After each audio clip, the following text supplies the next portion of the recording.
Shqipëria arriti objektivin minimal në kualifikueset e Kupës së Botës 2026, Kuqezin mbyllën fushatën kualifikuese në vendin e dytë në grupin K me 14 pikë, duke siguruar për herë të parë dhe kualifikimin në fazën e play-offit të Kupës së Botës.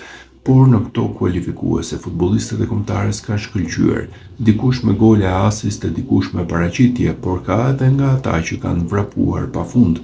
Në një postim në rrjetet sociale, Federata Shqiptare e Futbollit ka zbuluar 5 futbollistët më të shpejtë të ekipit përfaqësues. Nedim Bajrami, Arber Hoxha, Armando Broja, Myrto Uzuni dhe Mario Mitaj kanë përshkruar kilometra të tëra në fushën e lojës. Vendin e parë e mban Bajrami, i cili ka arritur të vrapojë më shumë në një ndeshje të kualifikuesve, ku shpejtësia e tij maksimale ishte 34.18 km/h.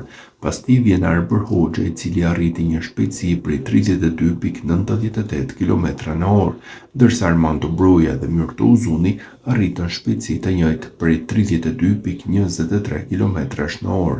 Lojtari i 5 më i shpejt i kombëtares Kuqezi në këto kualifikuese ishte Mario Mitaj, me një shpejtësi të arritur prej 31.47 km/h.